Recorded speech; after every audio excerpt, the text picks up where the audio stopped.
Hello friends, नमस्ते। मैं सोनी आप लोगों का यूट्यूब पे स्वागत करती हूँ और आज मैं आपको कहा हुआ नाच गीत सुना रही हूँ, तो प्लीज़ आप लोग गीत को पूरा सुनना और अपना आशीर्वाद देना। पानी खैले फैजाबाद सहरिया में, अरे पानी खैलू फैजाबाद सहरिया में, गोड़िया गड़ गईलू हमरे नजरिया में, गोरिया गड़ गईलू हमारी नजरिया में। पानी खैलू फैजाबाद सहरिया में, गोड़िया गड़ गईलू हमरे नजरिया में।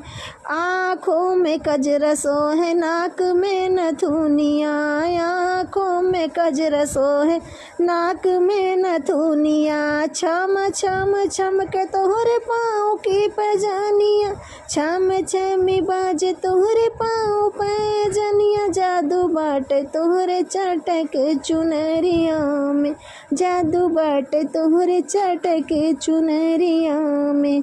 गोरिया गड़ गईलू हमरे नजरिया में, गोरिया गड़ गईलू हमरे नजरिया में।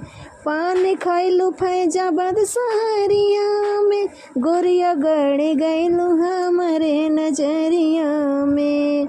गोरे गोरे गलवा पे सोहे गोदनवा, गोरे गोरे गलवा पे सोहे गोदनवा। लाल लाल होठवा तोहरे मार जनवा, लाल लाल होठवा तोहरे मार जनवा। घूम जालू आवदे बजरिया में, अरे घूम जालू आवदे बजरिया में।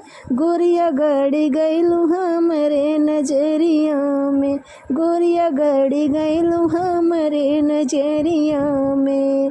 पान खैलू फैजाबाद बजरिया में, गोरिया गड़ गईलू हमरे नजरिया में, गोरिया गड़ गईलू हमरे नजरिया में। बारी उमरिया में देखलू नखरवा, बाली उमरिया में देखावेलू नखरवा। केसिया लहर जब घेरी लेते बंदरा, केसिया लहर जब घेरी ले ला बंदरा। तोहरे जैसे केहू ना नगरिया में, अरे तोहरे जैसे केहू ना नगरिया में। गोरिया गड़ गईलू हमरे नजरिया में, गोरिया गड़ गईलू हमरे नजरिया में।